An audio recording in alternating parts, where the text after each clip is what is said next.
Hello, everyone. Welcome to another episode of the Next Issue podcast. And now you may think, oh, sometimes I think he just pushes clips at random to start the show. And I do, but then I find ways to connect them to what we're doing. On today's show, we have, of course, Jeff and Clay. We were talking last week about James Gunn put out this list of are the 10 DC comic books to kind of introduce you to the DC universe that he recommended. And we talked about it a little bit. You can go check out our show, but I will refresh you on the list. I'm not a savage. I don't expect everybody to watch every single show. What does that mean? Wait, who laughed at that savage comment? I laughed at What? it because I Oh, agree. You are not a savage. oh, okay. I thought you were laughing at the idea of me not being a savage. Can I just say real So, quick to already derail the show that I was watching the Masters of the Universe live action movie the other day. Stellar. I don't know if you have you seen it yes, a long with time Dolph ago. But Lundgren? Yeah, it was so good. And if I ever get, I used to do acting, like theater acting. If I ever sometimes you have to do auditions. You have to do like a staged reading. If you do an audition, there's that scene where Frank Langella like gets all the power and he's like taunting He-Man with it, and I'm like, I'm gonna learn that. I'm gonna learn that monologue and I'm gonna perform it one day because Frank Langella goes all out in that monologue. All right, that's it. That's my He-Man corner. He-Man thank corner. you, Jeff, for that. Yeah, I'm sure it'll make a nice clip, I guess, at least. He-Man. Let's talk He-Man. Let's talk He-Man. You know what? Save it for your Jared Leto fan podcast, all right? All right. 30 Seconds to Mars. Is that the band? Is you that know- his band? I don't know. If you had a podcast for Jared Leto, like at least all his followers would probably listen to it. So, all right. Back to the show though. So yeah, this is the list that James Gunn had with 10 DC comics. I use DC loosely because some of these were not originally DC comics, right? Some were Wildstorm, some were I think ABC was the other one that we said, right? Yeah, America's Best Comics. Tom Strong, I don't even know where. Maybe ABC that was America's well? Best Wildstorm. Okay. Yeah, America's Best Comic. So, yeah, but eventually, I mean, it's all owned by DC now, I guess. So it counts. Now, I want to ask you guys before we get started with this. Did you adhere to the same kind of regimen? Because we had two rules, I think, right? No repeat writer on our list. And also everything had to be obviously a DC comic, but I didn't specify like Vertigo, DC, any small imprint. So it'll be interesting to see what you guys did. You guys kind of stick to DC main proper, or did you like? I took the prompt as somebody asking me what 10 comics are going to get me into DC comics, and so and I came up with a list of 10, but they are main property DC titles. So there's no Vertigo, there's no kind of outside that outer perimeter. And even some Vertigo stuff could have like DC proper characters now. Like a lot of those characters started at Vertigo imprint. But I'm dealing with main universe kind of like big story kind of stuff. Yeah, I mean you'll see. Because I did want to do like a best of like my favorite DC kind of 10 favorite things, but I didn't really feel like the prompt was that. But otherwise, I would have put like Why the Last Man on there or something. Sure. Yeah, I have one Vertigo. I have one Black Label. Okay. I mean, and Black Label's still kind of like DC proper. It's still DC. I mean, it's just a little more. It's almost like Marvel's Max is DC's. Proper. Like, hey, we're going to do the rogues, but they can curse and kill. And I have nothing but the DC crossovers with other companies. That's amalgam. Yeah. I have nothing but amalgam titles. Batman Just Dread, Batman Predator. Yeah. I just picked Helix books if people remember the Helix imprint. Yeah. Cool. I did all the Stan Lee Reimagines books. Those are all mine. Each one. But you did like 6 only, right? I think. I don't know that would be enough to. And the amalgam. Yeah, then amalgam, and then there was that other one where they what are they called? Where like the Flash was a woman with a little cape, and Green Lantern had the actual what were those called? The oh, I'll find them. Yeah, I think you're reading fan this. fiction now, Jeff. I'll get them. I'll figure it out. Somebody out there. All right, we'll come back to that. But let's get started. Let's get going because we have a lot of things. So, all between the three of us, we're gonna put together a list of 10. But I think most of us brought around 10 ourselves, so not everything's gonna fit in the bag. We're gonna have to leave some things behind, and we'll have. But we also may have things that. I had solid arguments for all mine. So good. I do hope that we see like a jackpot where all three of us like have the same book. I'm sure we will. So Clay, how about we at least 3? I think yeah. we'll Let's have start at with least you. 3. Let's start with you, Clay. What's your first offering? Historia. I think all 3 of us are going to have Historia. I think it's the perfect Wonder Woman book. It is a Black Label book by Kelly Sue DeConnick with various artists that really tells the origin, the story, the gods. It kind of encapsulates all of it. And I mean, it's just a really beautiful book. Like it has a great story, but like I just am going to go on and on about the art in that. And it's just something special we haven't seen in a Wonder Woman book in a long time. I agree. Just real quick, because I do have it on my list as well. This is written by Kelly Sue DeConnick, and book 1 done by Phil Jimenez, book 2 done by Gene Ha, book 3 done by Nicholas Scott. So like you're grabbing 3 of the most prominent, I think, artists at that time that to bring that vision to life. And it's about so much more than just Wonder Woman too, right? Yeah. It's about really the full history of the Amazons, and a lot of Greek mythologies in there, which I love, like just the idea of the pantheon of the gods. So, Jeff, is this on your list? It is not on my list. Ooh. What? Dun, dun, dun. This was the one I was sure everyone had. Why is this not on your list? I do have a Wonder Woman on my list, but it is not this one. Now, this also does disqualify if we put it on the thing. Kelly Sue DeConnick anymore. But I feel like that we need to argue his Wonder Woman book versus this book. We could do that, I guess, if we want to do that approach. Jeff, do you want to start with your Wonder Woman book? My Wonder Woman book is Wonder Woman Dead Earth. By Daniel Warren Johnson, and the reason I picked it was because it is so every book that I picked kind of has like its own little corner of the DC universe, like kind of whatever an introduction to. I have not read a ton. Like I've read a bunch of Wonder Woman, but not everything. So I've never read the Gail Simone Wonder Woman. I've never read like the George Perez stuff. Out of the Wonder Woman that I have read, I think Dead Earth is probably my favorite. I really like the Brubaker, Cliff Chang New 52 run. I love the Kelly Thompson Absolute Wonder Woman and the Tom King Wonder Woman happening right now. They're just too new for me to put on this list. Yeah. But I think Dead Earth is a great kind of post-apocalyptic end of the DC universe kind of story and it's a good Wonder Woman story where she's like, you know, her action Amazon best. You get to see where the universe kind of ends up and like her little trial to get through it and stuff. And it's Daniel Warren Johnson art. So yeah, that's where and I wanted to put something that was like, this is where, you know, DC has a lot of like future post-apocalyptic, you know, Dark Knight Returns, you know, kind of like this bad things happen in the future.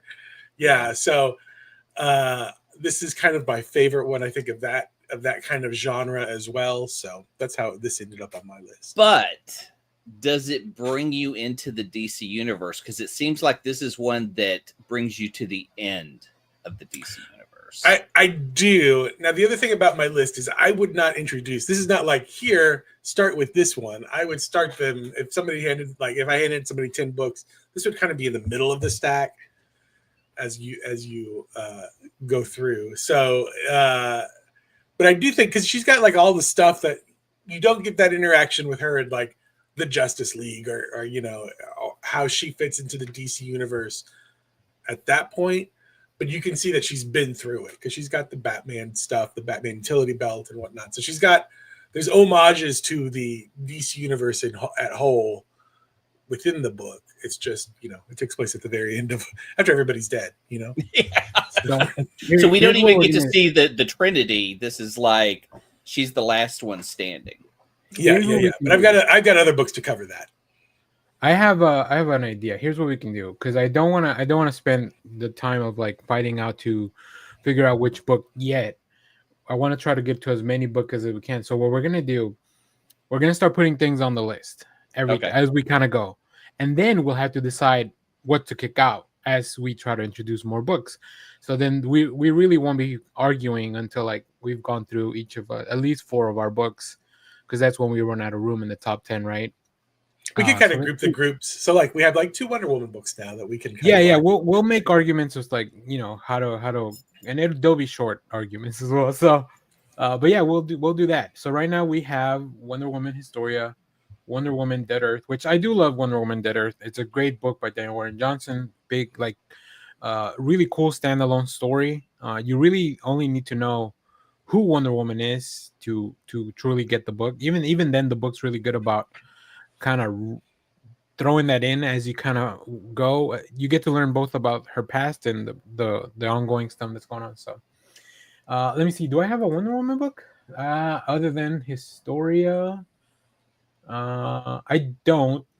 So I think I'm just gonna move on to what I had at the top of my list, and you probably already know because I mentioned this is the book that I would use to replace one of the books from last week, Batman Court of Owls. Scott Snyder, Greg Capullo coming in the new 52 to kind of reintroduce us to Batman. Not only does it introduce, I think, one of the coolest pieces of lore or retcon lore into the Batman world and the DC universe, it's also a really great, just a great place to kind of start, because that was kind of the point of that book as well. Yeah. So yeah, I love it in so many counts. It's 11 issues. You get a lot. You get some really cool. You get to see Greg Capullo grow as a Batman artist, not as an artist because he had been doing this forever by the time he got to do Court of Owls, but just find his groove. And you know, I've heard Scott and Greg talk about this a lot. They had some growing pains when they got put together because they didn't really know each other, and now they are like best friends. So best friends. I love a book that ends with friendship. They're fun in a panel together because they act like brothers. Amazing panels. So any thought? Does anybody have this on their list? I wouldn't think so. Oh, you do? I do. Yeah, when you mentioned it last week, I go, that is the perfect Batman book to introduce people, because Batman's been on TV in some form or a movie for decades. You know, You can go find it streaming. You can go from Joel Schumacher to all the way to Batman 66. You can go to animated versions. There's just so much great Batman that's out there. I think this is the perfect place to start. And like you said, like the Court of Owls is like a great retcon. I agree. It's not on my list. Well, Jeff, I feel like we just found out your list is going to be the Wild West. I'm the problematic one. I have one book I feel like I know is on your list, so I'm still sitting on it. Batman does end up on my list twice. There are 2 Batmans on the list. Nice. I did as I went through put this together, and I guess we maybe should have talked about that a little bit. So we could do that now after the first round. My first approach was like, all right, let me check Reddit, because Reddit. The one good thing about Reddit is that for comics there are like really cool lists, but then I was like, this feels very personal, so let me go to my library, the Hoopla app. Let me check out what they have under DC. Let me arrange these things by popularity or high ratings, and then let me just. I went deep. Like I scrolled for maybe, I don't know, 10 mini conversations minutes with ChatGTP. Yeah. Yeah, like, tell me, robot, what is my favorite DC comic? And not that you've known me for so long, but yeah, that's kind of how I went about this. Jeff, how did you kind of put this together? Yeah, so I sat down in my mind pyramid and just started thinking about all the great DC stories there are out there. But then I kind of came in from the prompt where I just pretended somebody just asked me, I need 10 stories to get me into DC Comics.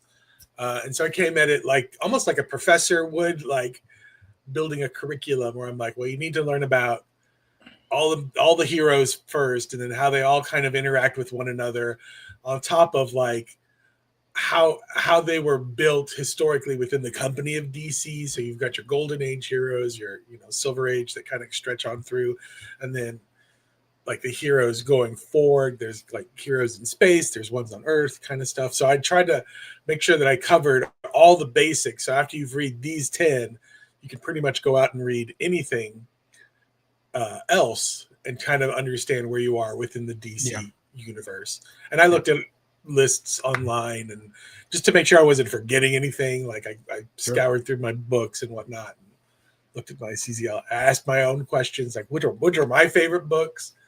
And then I found some books that I have not read that I definitely put on a list I need to read. Nice. Before I die. Sounds like a threat.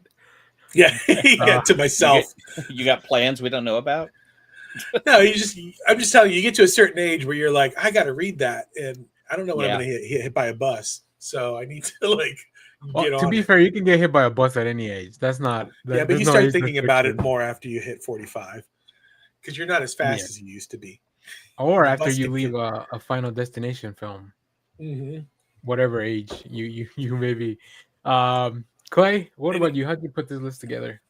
I looked at Gunn's list, and you said, like, don't have any repeat authors. And then I thought about the stuff I own and love, and then just kind of sat and meditated on it with, like, when I go to, like, what is DC? DC is like, Wonder Woman, Superman, Batman, the team books, and then also it's not just like superheroes, but there's also fantasy. There's also like what books have I read that really kind of expanded my mind about things, and so it kind of gets into a little bit, like I even had like at one point I was doing like, what are the two buddy cop times, the boosters and the Beetle team ups that are great. What are those, and then I tried to cut it down to just like, I had the hardest time I had doing was cutting down the Justice League titles. That's probably the one I have like the most of, because there are so many, but I feel like I have great team books. Historia to me is like more of a fantasy, with mythology and everything to it. Court of Owls is Batman, so it's a detective mystery, and I'm trying to think if there's anything. And then, I have stuff that's just close to my heart, just stuff that I read that like, oh, this is the best thing I'll ever read. I'll tell you, my biggest struggle was picking out one Tom King book. Yeah, I did, but you know what? I think spoilers. There is a Tom King book in this for me. So. Yeah. I think I picked the right one. I think I picked the right one. It's the least depressing of Tom King's. Oh, that's interesting. I went the other way. You went with Mr. Miracle. You went looking for the anti-life. Before we move on to the next round, here's kind of where we stand. So the grayed out pictures is our previous list, and the new titles are so far that's after round one. So let's keep putting things on the board. Let's go back to let's see. So I just went. I'm trying to think if we should do a snake style or a snake draft, not draft, but like snake order. I guess we should. I'll go again. That's what I'm saying. So Clay started, and then we'll go back that way, and then Clay will Wouldn't Jeff go twice? No. So I go, then G. Yeah. It'll work out. I think mathematically, the anti-life equation is saying that is the way we should do it. I knew that I wanted to put something that felt really classic. I knew that I wanted to put something that was by Mark Waid. That was also a tough one to narrow down. But then as soon as I stumbled into it, I was like, "This, I feel like this is the perfect book." Much like Jeff Stetter is something that really takes place in a future that may or may not ever happen. Mark Waid has made this a little bit more canon, I think, in the World's Finest run. If you caught up with that, I am talking about his work with the amazing painter artist Alex Ross. Kingdom Come. Is Kingdom Come in anyone else's list? No, because this is on my list. Whoa! What? How can you intro that? Because that is again, like your Wonder Woman book, it's in the future. It is a future aspect of these heroes. How does that bring in? So I agree with you. I agree with you, Clay. So the way you agree you didn't follow your own rules. Well, no, this is an introduction to the DC universe, and I wanted to also show people how flexible and how complex these stories can be as far as like tales of morality and really the even just the framing device of somebody learning about all this in a very different way, because we are in this alternate future, these different versions of what the characters can be or could be, right? And the idea of these future superheroes, like, which is probably more relevant than ever, of how like maybe they just kind of break bad because, or they're not the classic true superhero that we believe in. So that's kind of why I put it on there. Jeff, how did this end up on your list, other than like the amazing team behind it? Yeah, amazing team behind it. I also, again, if I were to hand somebody 10 books, this is in the stack, but at the bottom of the stack, read it last, because then you'll have a more comprehensive understanding of the universe. But also, it is that kind of like, it's Mark Waid being like, what does it mean to be a good superhero? And I think it is kind of for DC, the DC universe is always kind of struggling with that question. I feel like there's, if you read over and over and over again, there's, all kinds of weird stories about Roy getting his arm cut off, and like there's this duality between how do you be a hero and how do you be like an anti-hero kind of thing. What does it mean to be a superhero? And I think that Kingdom Come definitely encapsulates that message. And I think it would be just a great end. If you've read 10 books, that's the best. I feel like that is a great book to end on. Yeah. Because it has everybody in it. Everybody's in it. Yeah, that's another thing. I wanted something with a lot of heroes. And the Alex Ross art is crazy. So yeah. Sorry. So you heard it here first. Clay hates Kingdom Come. Jeff, no, I'm just kidding. Oh, I had the absolute edition. I love Kingdom Come. I mean, it's a beautiful book and a great story, but I wouldn't give it to a new reader. Yeah, let's save it for when we have to kick stuff out of the list. Jeff, what's your next pick? So I will go with the pick that I chose last time. So this is what I would start people off with, which is it is New Frontier, Darwin Cook's New Frontier. So just like it's on my list. Yeah. So hell yeah.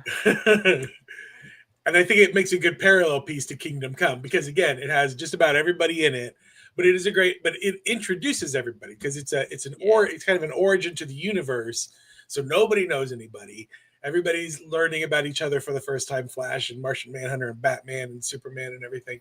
So it's a great introduction to the universe, and you get to see, even though it's not necessarily canon to the actual DC universe, you get to see how everybody starts to work with one another, what their powers are. It's just a great introduction piece to the universe in a whole, where you see where everybody kind of stands and what everything is and all that stuff. You also get to see like the Blackhawks and just like these little pieces of the universe just all throughout the book. So, yeah. I agree with you 100%. And if you see me looking away, it's because I'm doing all this post-production stuff to show you new images and all that.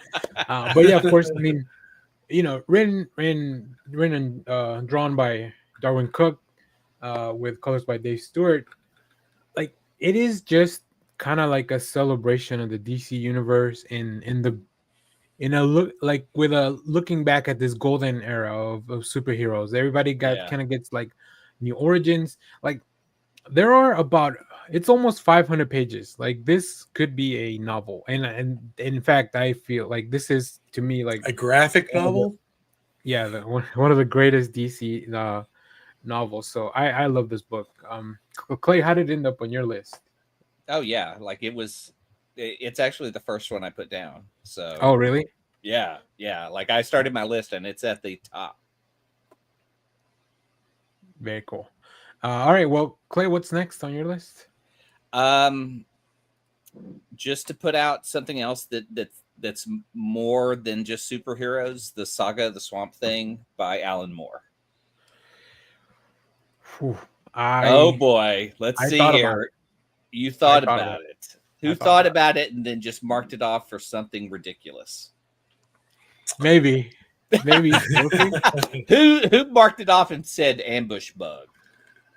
Josh would have. Josh is not here, but I do think it's funny. Jeff mentioned that he took this like collegiate professor approach to it, and when we do have an actual college professor on our show,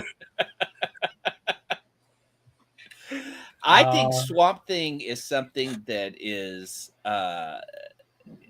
shows that DC has characters that aren't just superheroes; they're above that. It's a love story. It's a psychedelic trip of, what the world is and plant life, the green, horror story. I mean, it's got so many different elements to it. It's hard not to include it on any top DC list, but it also brings you into the character. Like Alan Moore's run brings you into that world, and it's like, I believe it's Steve Bissett's art that is just so perfect for that storytelling. Why did you not include it? That's my question now. It's like, why was it not included? Why I didn't include it? Because it is too long. Like, it's so much. Like, what is it? 9 volumes, I think, right? Yeah. Like Alan Moore's run is 9 volumes. And if I agree with you, it is a masterpiece. It's a classic. And I love the idea of all these artists collaborating. But you can read the first volume and still get a lot out of it and choose whether you pursue it further or not, which you should. It was really that idea of like, I want something that's kind of like not finite. Although I do have one thing in here that's kind of bananas, and you guys are gonna be like, you hypocrite. But that was really the my main thing. I was like, is there anything out there? Like, I was also like, I don't even know if Alan Moore. I don't think Alan Moore made it on my list of authors. So I know, Clay, I know. Yeah, I'm gonna. Do you even know comic books? Well, that's the thing. I'm reading from a completely different era, I think, right? Because I started reading in 2012, so a lot of this stuff is like I'm going back and reading it when other authors have taken those ideas and evolved them into a more contemporary thing. So it doesn't. Yeah. I know it's original. Obviously, I know it's like Heat inspired The Dark Knight. The Dark Knight didn't inspire Heat, but I watched The Dark Knight first. So going to watch back and watching Heat, I can appreciate it, but it's still like I like The Dark Knight better. It's very very similar to that. Danny's saying, what's Alan Moore done recently? Does he still deserve? Does Alan Moore still deserve all these accolades? His magic is weak now. Never. Look at that beard. Are we over Alan Moore? Magic. I also did not choose. Obviously, did not choose. Not obviously, I didn't choose Swamp Thing. Oh, Alan Moore does not end up on my list either. He's done 10 through 11. If you would ask me for the next 10 books, that's where he goes. And wait till we do our Vertigo show. It's mostly because he's a little too unadjacent from capes and tights. I will say, like, I strictly kept capes and tights. I did consider the League of Extraordinary Gentlemen because that is technically part of it is under the DC imprint. But then I talked myself out of it because I was like, no, let's focus more on like DC more. I don't like to bring that up because people may end up watching the movie, and that is the worst. I apologized for taking people to that movie. I think it's so bad that it's fun to watch. So Also, all right. This is kind of what our list looks like. Quick update. Because I only allow one Brit on my list. oh, look at that! I mean, look how cool it looks. So that's where we're at right now. So let's start with round 3, which goes back to Clay. Clay, what's your next thing? This is one I think Jeff has on his list, and this is one close to my heart. So if you don't have it, it will kill me right here and now. James Robinson's Starman. Because you have it. Yep. Yes. On my list. Because it is the perfect intro for people, because it is a character who is the really reluctant hero, whose brother is taking on the mantle of Starman from his father. And so you get into the Silver Age Starman, his teammates, the Justice Society, the older heroes. Then you get into modern contemporary heroes, which was the 90s at the time, but also a guy who has a day job. Like, he's running this, antique shop because he's fascinated with older things, but he never could have this relationship that he has with his father and his brother until after he becomes Starman. And the relationship that he has with his brother is told beautifully. The relationship he has with his father is difficult, but his dad is the brains of it all, and then the sins of the father, the first story arc, because he becomes the hero. He has to fight his father's nemesis's daughter, who becomes a villain. And then you have Opal City, which is rarely talked about in DC. You always have Metropolis, you always have Gotham, but what is Opal City? And Tony Harris's art does this beautiful job of making the city a character. And if that isn't the greatest introduction into like DC, I don't know what else is. Nice. Yeah, I agree. It's a great introduction. Also, it is a great introduction to all the Silver Age characters, the Justice Society. It is a great snapshot of comics in the 90s. And for my list, it plays on that Starman kind of tiptoes around that kind of Vertigo-y kind of area of comics where it's not full on superheroes, but it's slightly more skewed towards adults, I guess. A more mature reading, without being like over the top, straight up Black Label, like here's Batman's dong. The bat pole. The bat pole. And so yeah, I feel like it made my list because it mixes it up with being a little bit more mature, quintessential 90s comic, 90s character, and it does a good job of introducing Silver Age characters to a new reader. Yeah. So I'm looking online. This is a completed. It's 80 issues plus like a 0 issue, a couple of annuals, and the million. Yeah. Whatever the million. I would hand somebody the omnibus. Yeah, the omnibus is the perfect place. There's 2 collections that tell the whole 80 issue run. That's all you need. You don't need the million issue. You don't need any of that. You just need 1 to 80. Intro to Jack, outro to Jack. And that's it. And I'd probably if somebody were just asking me, I'd be like, here's the first trade. Like, if you like the first trade, you're going to keep reading it. Like, that's basically all. Whereas Alan Moore's Swamp Thing is only 64 issues. But I feel like if I don't let you guys have Starman, you'll both quit the show. So we'll talk about that when we need to. All right. So that was Clay's, right? Yeah, that was Clay. Yeah. Okay, so Jeff, what's your name? So I like that we're kind of getting through our list inadvertently because we do have some of these combined with somebody else. So, Jeff, what's your next pick? I'm gonna throw out a challenger to your Batman Year One or your Batman Court of Owls. And pick Batman Year One as my kind of good introduction to a Batman detective story. Frank Miller, David Mazzucchelli. I think it's 1987, 86, something like that is when it came out. 87. I think it's a really good. It's a gritty, real world Batman. Every single movie you've seen post George Clooney Batman has been influenced by this book. It is. I think the Mazzucchelli art is so perfect, absolutely perfect. Again, it puts Batman in a real world, and it's kind of the first time it really kind of does that. Good detective story. He's got that cool thing in his boot that brings all the bats. Like there's that great scene where he's trying to escape the apartment building.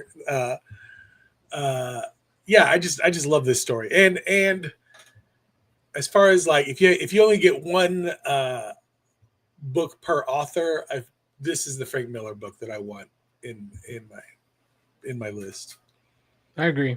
I would also. I mean, yeah. I the only reason it's not on my list is because, like I said, I didn't want to just. I could do 10 lists of just Batman books, which I didn't want to do, and I just really wanted to pick. And I feel like, as far as the introduction to the DC universe, only because the DC universe has changed so much since this book came out. But yeah. Well, Okay. yeah. And I'll tease. I have a second Batman book that also kind of covers the more fantastical side of Batman later on. Okay, well, let me give you my next pick. You guys already picked two things that are kind of long, but I don't feel as bad anymore because this one's not as long as everybody else's. And I know it's gonna sound weird, so let's just hear me out. I'm talking about 52.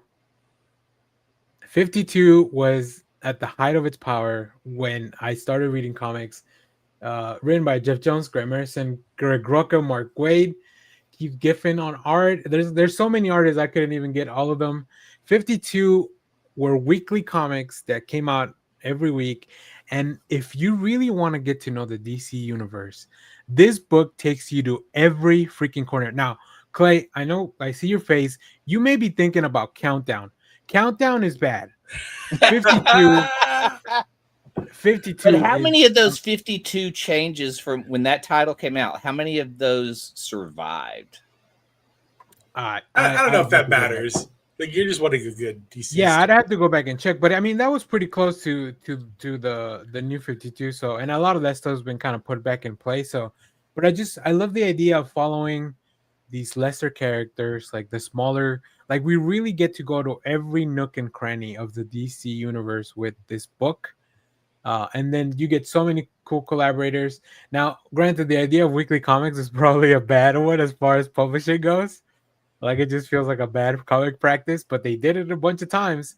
But I just have a very, very soft spot for 52, and I figure this is a great way to bring people into a lot of different writers because we had 4 different artists. Now, granted, I know Mark Waid is technically twice on here, but I didn't see it that way. So maybe that'll be one of the things that disqualifies the book. We'll see. So yeah, that's why I picked that. And yeah, just the Pied Piper stuff, like his whole arc throughout, it almost felt like he was the main character of that story in some points. Yeah, so I picked 52.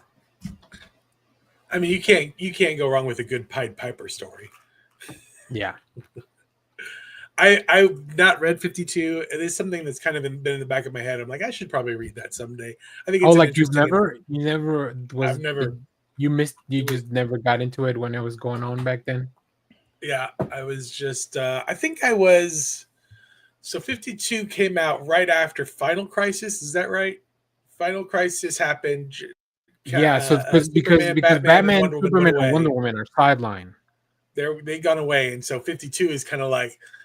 It was kind of a DC initiative to be like, let's get the Trinity out of there, and let's let some of these other heroes, kind of rise to the top.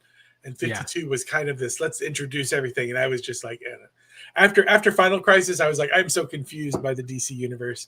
I'm gonna hang out over here at Marvel for a little bit on the other side of the source wall.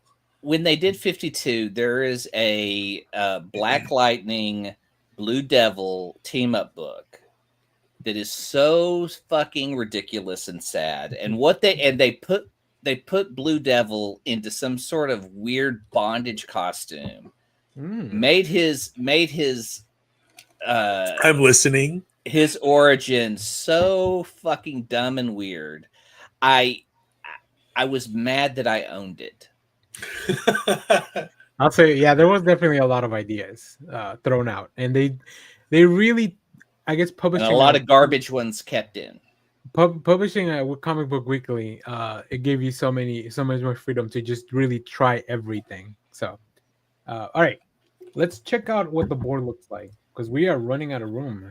On the We're gonna board. have to start, we're gonna start kicking things out pretty soon. And Oh, I already have one. And I think I know which one's getting kicked out first. But that's what it looks like right now. So I guess I get to go again. Let me go with one I know you guys probably won't kick out, and maybe it's already, probably not on your list, and just based on a conversation. And it is Mr. Miracle by Tom King and Mitch Gerards. Like, I don't know how much I have to say about this book, but I think out of all the time, I wanted somebody that's learning to get into DC to experience a Tom King story, and I just feel like this is probably the one I would pick out of, like, it was between this and Supergirl Woman of Tomorrow, only because I feel like somebody coming in to try to learn about the DC universe would it's just in the zeitgeist, right? With the Superman film and everything. So, but yeah, I had to pick Tom King, Mr. Miracle. This is also on my list. Oh, thank God. It's not a great introduction to Darkseid or the New Gods or Apocalypse. I think it's a little more advanced. So going into it, knowing, he's looking for the anti-life equation, knowing who Big Barda is, I think it's more of a second tier. Maybe after you've read Kirby's New Gods, or really like even just a Superman story that involved Apocalypse, that you could go to a Mr. Miracle Tom King story. But I think it's a great way to let people know that these characters are kind of human and they have families and they care about stuff and they have regular problems like everyone else. Or I mean, obviously, maybe even worse, but like they're so worried that they're gonna have a baby, right? That's like it really is the big crux of this whole thing. They're about to have a baby, and that's just such a really cool thing. And it also brings in Darkseid as like, they are family. Like, all these people are kind of related in some kind of way. Grandpa Darkseid. Yeah. So like, I like Darkseid eating the veggie platter is one of my favorite images like ever created for the DC universe. So, I mean, I can't argue it because I own it. I think it's a great story, but I think it's a little more advanced than like, hey, if you read this will kind of bring you into the DC. I do think it's a little. I don't know if there is a good way to introduce the New God stuff, like without having to read all of Jack Kirby's Fourth World and New Gods and Jimmy Olsen, like having to read all of that. I'm like, if you wanted to distill the New Gods into, it's just fucking weird shit that and can be real dark. That's kind of why I put it on my list, because it is an introduction to that New Gods area of the DC universe. Also, my theme with some of my books is like, DC's done some fucked up shit to its characters, so you need to get ready. If you're going to start reading DC comics, you're going to have to read one of a rougher one that is not the roughest. But I've got something else on my list that I'm just like, oh, this is pretty rough, but you should read it because get used to it. This is DC Comics. All right. Jeff, what's next on your list? Speaking of dark stories, I have the new Teen Titans, the Judas Contract by Marv Wolfman and George Perez. Do you have that as well, Clay? Yes, it's on my list. Okay. It is great introduction to the legacy characters, that part of the DC universe. Classic Titans villain, classic Titans story, creepy Titans story when you get into the Terra Deathstroke stuff. But again, you're gonna have to get used to that if you're gonna read DC Comics. Wait till you see Kyle Rayner's girlfriend, and so dark. So I think it's a great introduction if you want to figure out who Nightwing and Cyborg and Starfire and Raven. Great story with betrayal. And I think even the cartoons have adapted some version of that, you know, who've and done it in comedic form, or just told the story of Tara, Darkseid, or Tara and Deathstroke and their relationships, and even that fucking awful Titan show that HBO did. Like, you know, Jesus. There was some good stuff there, right? Good sir. Yeah, when it ended. No, there was more on that. Okay. Clay, what is your next thing? And then we'll take a beat to kick a couple things off the list. This is the oldest book I have on here, and it's from 1970. Green Lantern, Green Arrow, Hard Traveling Heroes. This almost made my list. Yeah, at a time, you know, the country was in turmoil. You know, two heroes go across America to rediscover it, and it's just, I mean, you could really have that at any time period, but it's interesting when you see something that old that is so relevant today. And I love a good team up book with two characters so polar opposite having to come together on this. You know, Hal and oh my gosh, Green Arrow. You know, just their relationship, the things they encounter, and how just, you know, you can go through and say, well, you know, Denny O'Neil and oh shit, who else? Neil Adams? Neil Adams, yeah. Like, great time to look at like both their works, even though I'll probably, like, you know, drop the question and say, you know, Denny O'Neil and the Question was great. Neil Adams had some X-Men stuff you could look at, but this is them together, and I think it's like just perfect. I have never read this, so I don't have a lot to say about it other than it feels. I like your thinking of like this book may be relevant because these guys kind of have to try to understand each other. I don't know if that's what people are trying to do in today's nowadays. I think people are just, if anything, just digging into their own side. But I do appreciate everybody's just got to go grocery shopping at least once in order for them all to stand on the same side of things. Yeah. Once you find out coffee is $400, oof.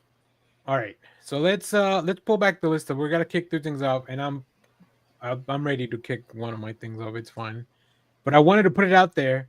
So the things that only have one person so far is Wonder Woman, Dead Earth, Batman, Court of Owls, Batman Year One. No, I had Court of Owls too. So. Oh, you did? Okay. Yeah. So I missed that. I was trying to keep track. Thank you, Clay. Okay, so then, well, I'll say this. Let's kick off 52. I won't fight anybody on that. It feels like it's an acquired taste, for sure. But we got to kick one more thing off. So what do you guys? Any thoughts where to start on that? I mean, I would say Mr. Miracle, but you have 2 votes, so it's, you know, that's. Yeah, that one has 2 votes. So we'll have to make those harder choices. I think we have to stick with the books that only have one right now. So one is Dead Earth. Yeah, Dead Earth, Year One, and Hard Traveling Heroes.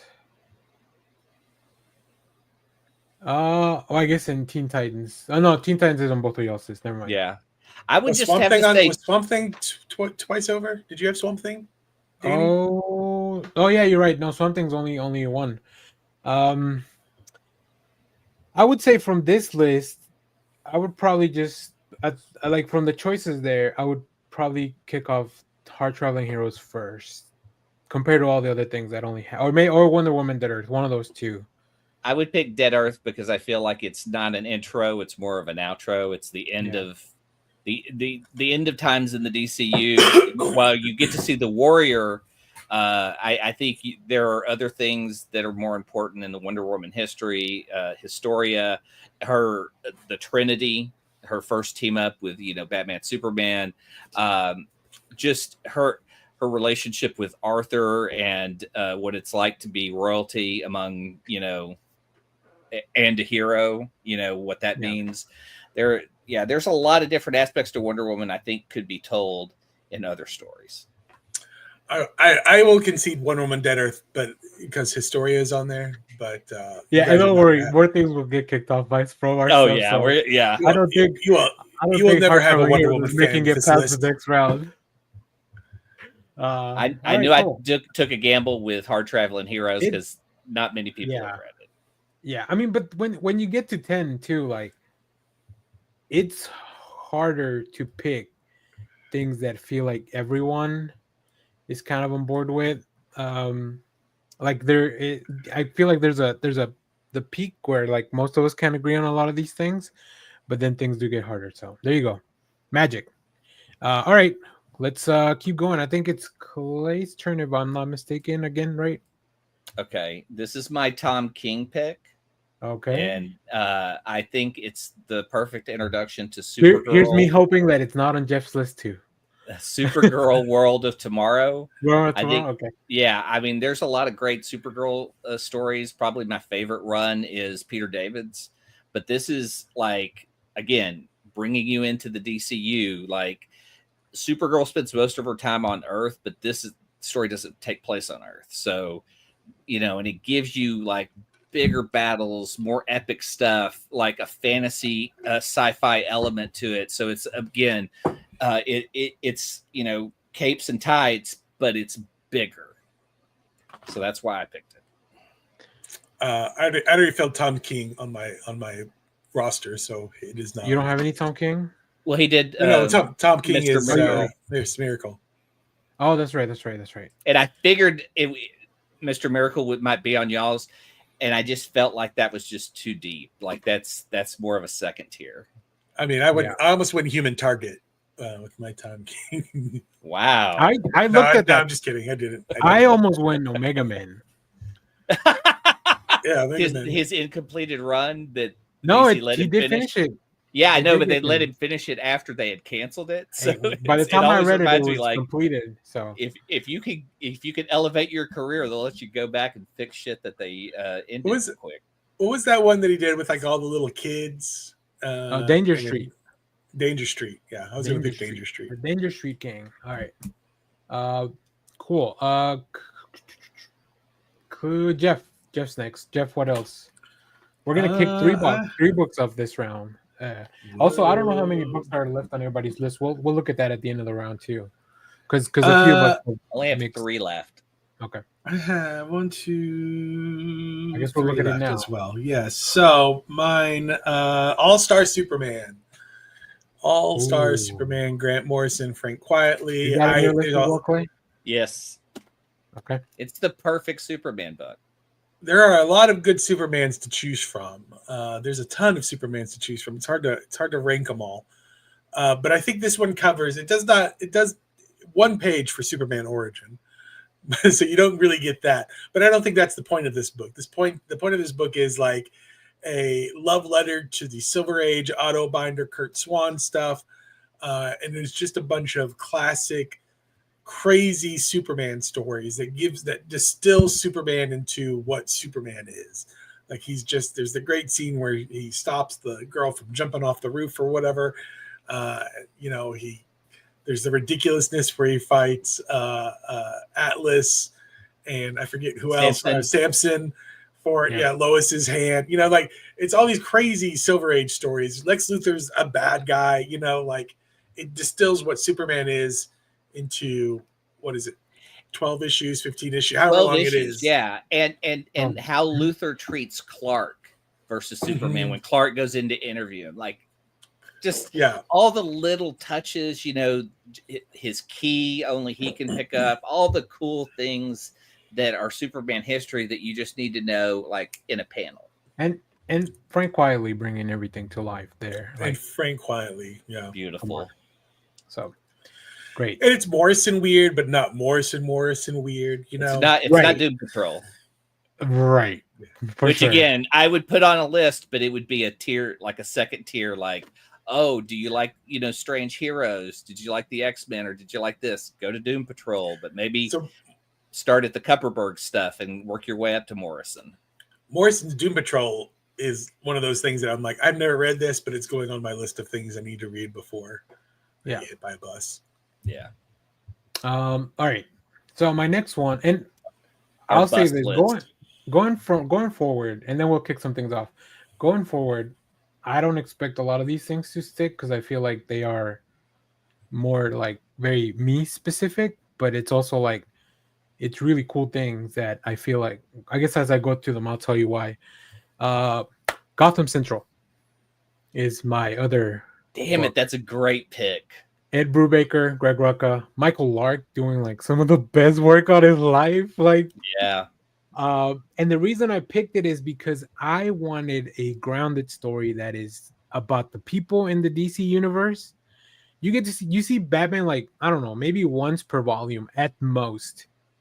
And he's not even there for more than a page. This is truly about the people in Gotham, the police department, how they kind of handle the day-to-day life, but also like they still have to live and coexist with all of Batman's villains. And I just wanted a story from the point of view of the people. So I'm assuming this is on anybody else's list. No, but it was real close because it was a crime book and it was an Ed Brubaker crime book in Gotham City. So I was like, fuck, it can't get much better than that. But again, like how many, it's a great intro to DC, like my real argument would be like, I would probably want more Batman before I went to a Gotham Central. Sure. That's fair. I've never read it. But it made my list just like Doom Patrol because it kept coming up on a bunch of people's like must-read DC titles, and I've heard of. I mean, I've known about it. I've just never read it, so it's now on the. But yeah. All right, let's kick some things off before we go to the next round. Let me pull up the chart here. All right, so the three on top are the newest contenders. And then going back to the other list, Gotham Central only I picked it. And I'm completely fine if that doesn't make the list. I just wanted to bring it up because I think it's cool. And I was hoping that it would be on somebody else's list. But it seems like it's not. So I'm okay with taking that off the list this round. Now that I brought it up and talked about it. I think out of these three, I feel like All-Star Superman, well, because it had two people, needs to go. That one had two people. So the ones that still only have one person. Good point there, Jeff. Batman Year One only has one. Saga of Swamp Thing only has one. Supergirl, Woman of Tomorrow only has one. And we do have another Tom King book on board already. And then but it's so different. The two are so different. Right. So those are the three that only have one. Is one vote. I would say if I could get rid of something, it would be Year One, just because I think we already have Court of Owls. Ooh. Well, that yeah, because I'm gonna pair it and say we should get rid of Swamp Thing because we have another Vertigo book somewhere. Because another Alan Moore, another. Well, no, I think Jeff may be saying that because you don't want to get rid of Supergirl, Woman of Tomorrow. Because how many female heroes do we have up here?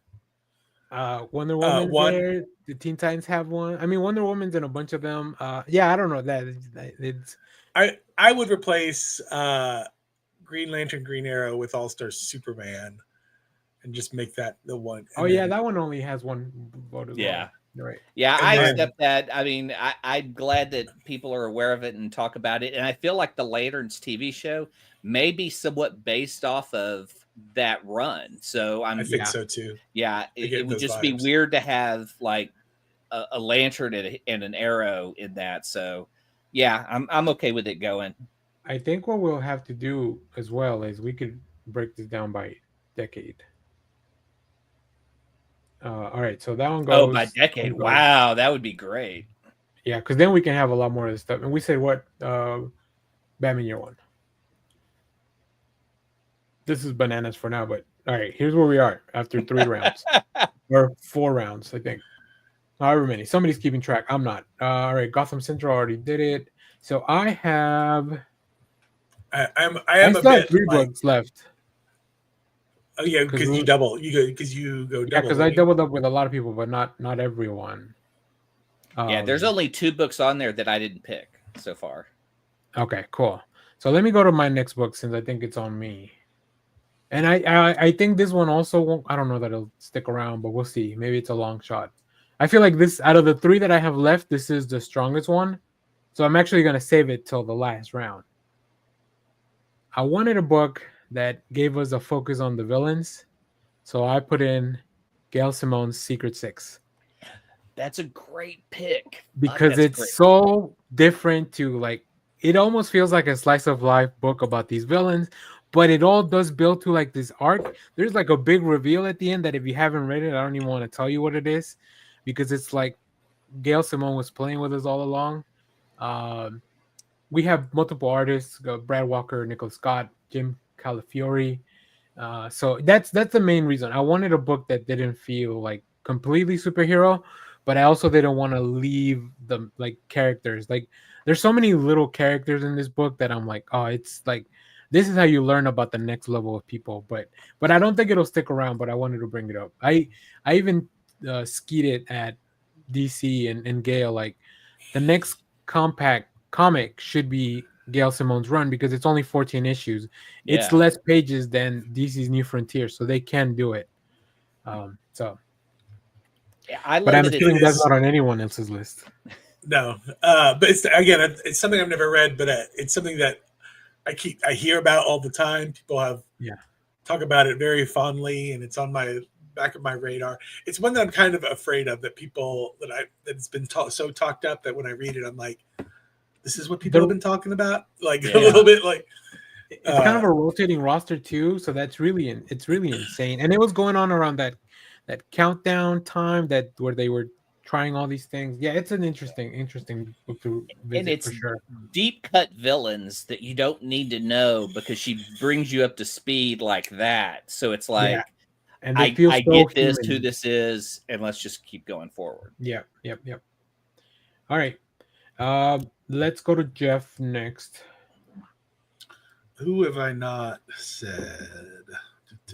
Yeah, I know I'm trying to mark everything. Well, since you kicked my last Batman out, I'm going to go with my next Batman story. Let me give you one more Batman to kick out. The Long Halloween. You're going to be kicking out Tim Jeff Loeb and Tim Sale. So I paired this up with Batman Year One because Batman Year One is your gritty, real life action, Batman.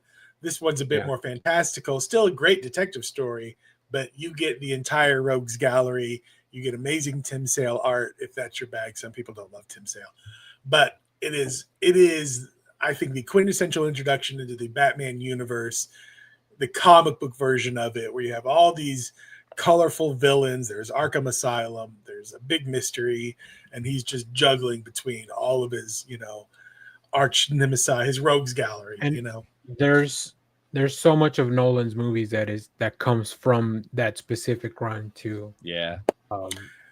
Just like Batman Year One, but not the Court of Owls. None of that has been covered in any movie. So not yet. You'll be super confused when you. Matt Reeves still working on it. Matt Reeves still cooking. He's trying to figure out how to put Robin. Good. Fuck, that would be so good with this version of Batman. Fuck. Yeah.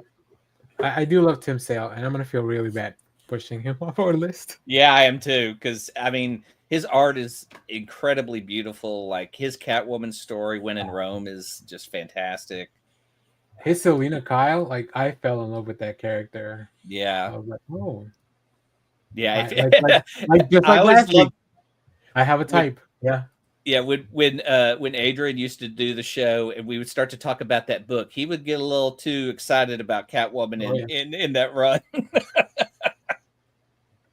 I get it. All right. Clay, what's next on your list? Okay. I have 2 books left, but I'm going to keep the stronger book for the last round because I'm pretty sure I'm the only one that has this. Keith Giffen's Justice League run. Him, J.M. Dematteas. You've got the incredible covers by Kevin Maguire. It is Batman solo, so you don't have the Trinity. You have Beast, Blue Beetle, Dr. Fate. You have your Green Lanterns, Guy Gardner, Shazam, Martian Manhunter, Mr. Miracle, Black Canary, like a team that's just kind of, I don't know, you just kind of want to call them, they're just a bunch of dudes. Like, I mean, that's the thing I love about it is like they really are being led by Batman, who's not really the best leader. He just kind of like, you know, and it has the great moments like the punch. You know, you have Guy Gardner being full Guy Gardner in this. And then when you have Fire and Ice join, like Gardner and Ice and their relationship and what happens to Guy. And I mean, it's 4 volumes, but it also brought on, I can't believe this isn't the Justice League miniseries. There was 2 minis that were done after this by the same team because it just has that great feel. One of the best teams in comics doing the Justice League, not like any other Justice League book I've ever read or ever will read, I think. Yeah. And of course, that iconic cover of like all the heroes kind of looking up. It's just, yeah. I mean, so many iconic, I mean, you have that, the iconic moments. There's just a lot of really cool shit in that. It is 4 volumes. And it also, that Justice League becomes Justice League International. You have like Russian heroes join it. And again, it's just like a bunch of dudes hanging out. That's the thing I always. Yeah. A lot of these we're just saying because they're on our list, but I don't know that they'll stick around for too long. So we'll see. Oh, Clay, he's so excited he froze. He was so excited he froze. See that? It is a really good run. It is one of my more favorite runs. I've not read the whole thing. As far as JLA goes, as far as Justice League goes, I think the Morrison JLA and when Booster stuff and Beetle are together in there. Oh, you were a little frozen, Clay. You're back. Damn it. Yeah, y'all were frozen too. So I don't know how much you heard, but that's my last pick. I didn't figure anyone else had it. Does anyone else have that run? No. Oh, wait. Did you? So wait, Justice League is your last pick? No. You have one more. I have one more. Hold on. Before you, so we didn't hear that last pick at all. That's all we missed. So, but it worked out fine because we got to kick a couple things off. Okay. And then so I feel like a lot of these books were just saying them to kick them off, but they're on our list. So, I'll follow my sword first. Secret Six we can kick off. It's only me that has it on the list anyway. So, the book that only have 1 vote so far still are Long Halloween and then Dematteas, GIffen, Justice League. I think that's I think everything else has at least 2 votes. Swamp Thing. Oh yeah, Woman of Tomorrow has 1 vote. And wait, which one? Woman of Tomorrow. Oh right. Yeah, I Supergirl. should really mark these, but okay. Does anybody want to volunteer anything before we start? Yeah, I mean, even though I just brought it up, Justice League International, you could drop it, but it again, like I hope people read it because I think it's a great intro into that team and a lot of those characters that don't have titles of their own, like Elongated Man, you know. Okay, and then we need to kick off one more. I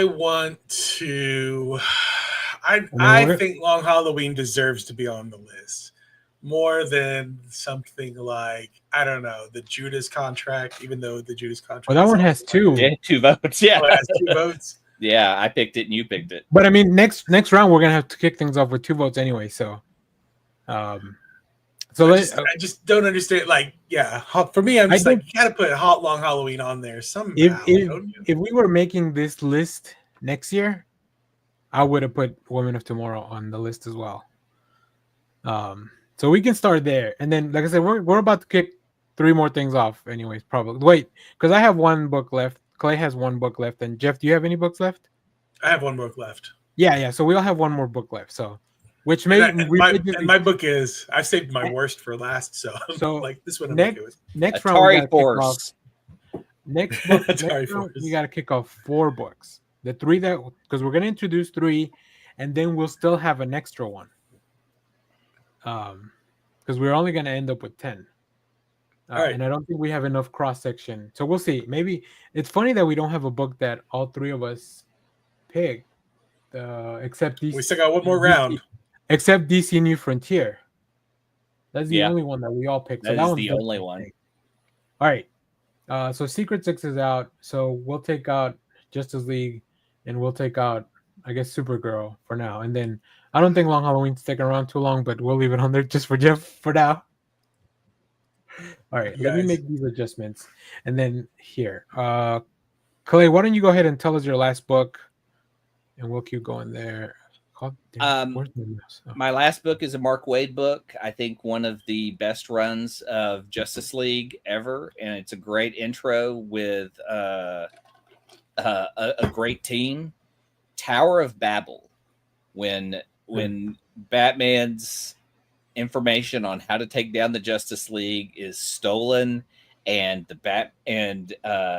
everyone kind of looks at Batman as if like, what the fuck, man? Like the weirdest kind of take of like, I'm in a room full of heroes. How could I defeat them all?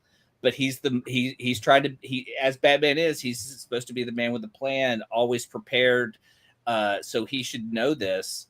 And the fact that the villains use that is just the best. Like, I just love that run. Howard Porter art is fantastic. And just how they're kind of brought down. And it was even done into an animated film. It was adapted into, I believe it's Doom. Is that the one that? Yep. They call, yeah. Which is great. Plastic Man in there, but he's frozen. Like, you have like kind of the fun characters, but you also have like Superman disabled. You have Martian Manhunter brought down. Like, it's just kind of great to see when you have all these heroes, you go, how do you defeat them all? Well, you just use another hero's information about them. Yeah. It's a great story. And I'm willing to drop it because I know that we already have some, New Frontier is just the great intro, but this one, this almost has like the Super Friends, as the full team in here. I mean, you do have the Trinity. You have Superman, Wonder Woman, Batwoman. You have Aquaman. You have Green Lantern. You have Martian Manhunter. It has like key characters, I feel like, but there are some other ones on there. I already recognize that. I was just kind of hoping one of y'all had this one too. All right. It was on my long list. Jeff, give us your knockout punch here. What do you? Yeah. Saving the best for last. My most controversial pick of mine, the one that makes me kind of like, I don't know about this one, but I needed something to talk about all the space characters, so I picked Green Lantern Rebirth by Jeff Johns and Ethan Van Sciver. Yeah, a bit of a problematic creative team on this one, but it does a great job of reintroducing. Hal Jordan was dead at the time. He comes back to life. This is the story how he comes back to life. But it does a great job of introducing the Green Lantern Corps. Everybody is in this book because the Justice League's involved. And it is kind of it's a little bit later than like the Tower of Babel stuff, a few years after that. But I think of this time as like a really good time for DC, the DC universe, because this is post-crisis, but it's been long enough post-crisis that all these heroes are now friends. They've all known each other for a while. This is where I love the DC universe, is when Clark can call Batman Bruce, and Bruce calls, Superman Clark, and they all know each other's first names and have dinner together and stuff. That's kind of where we are here. And they're all working to bring Hal Jordan back. Batman doesn't trust him, of course. So it's just a great introduction to like all the space stuff, all the space characters, and a good just snapshot of how the DC universe worked with all the superheroes and how they intermingled with one another at the time. But gave DC the idea to start saying Rebirth on their things. Yeah. And they're like, we like this Rebirth word. Let's use it a bunch. It's a good word. They're like, we've got crisis that we use 14 times. We need another word. How about Rebirth? Well, I lied. I have 2 books that are going to get kicked off because I only picked them because I'm probably the only one. But I will mention them anyways. Now, because you guys are done, right? You guys, I think you guys had, I guess, one more crossover than I did. But let me make sure I have the list complete. So JLA Tower, Green Lantern Rebirth. That's Jeff, because I will publish the list all together, like at the end. It'll be in the description. So if you come back, you can find our full list of these.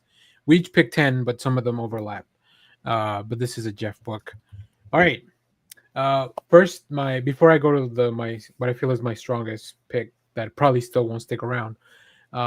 Green Arrow Year One, Andy Diggle, Jacques. Like I feel like anybody that's introduced to the DC universe needs to read a Jacques book.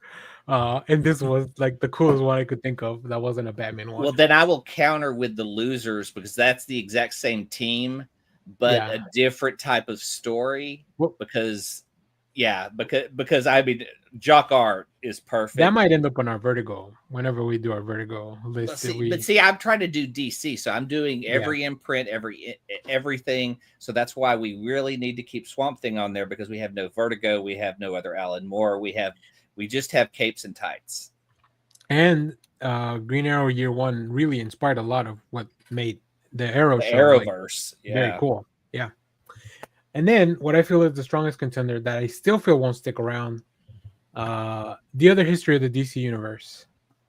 This is a very recent book written by John Ridley with who are the art? I do have the artist here. Giuseppe Camuncoli, like highlighting and retelling the history of the DC Universe through different points of view, more characters like Black Lightning, Katana, Rene Montoya, like some of these characters that are usually at the forefront.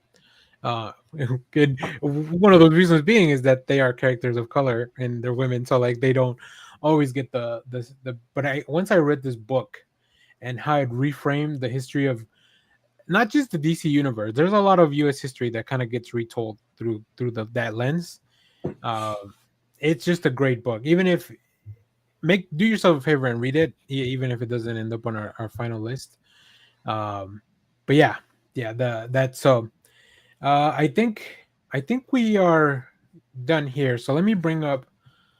I will say the other DC the history of the other history of the DC universe is good, and it made my long list. It just reads a little too much like a Wikipedia kind of thing for me to be like, hey, stranger, you should get into DC Comics, read this encyclopedia. Yeah. But it has George Perez art, so pretty pictures. Yeah. But again, you can get that on Wikipedia. All right. So let's narrow down our final list. Let me bring this back up so you guys can see. I think very quickly, everything that's here hold on. If we kick off, is that $10? If we just kick these 4 off, does that leave us at 10? Let me make sure I didn't mess anything up. So we would stick with. Oh, I think we made the hard choices last round. Unless somebody really wants to keep one of these new books in there, but I don't think so. Or really fight for something that we kicked off before. Yeah, I guess so. So let's do the kicking off first. I think DC Universe. I only picked that one. Green Arrow. If Kingdom Come only had one vote, I would argue harder for Tower of Babel. But you both are, it's an Alex Ross book. Yeah. It's beautiful, and Mark Waid's still being represented. All right, so this is kind of where we are now. Everything on this list, other than The Long Halloween, has 2 votes, or 2. It was on 2 people's list.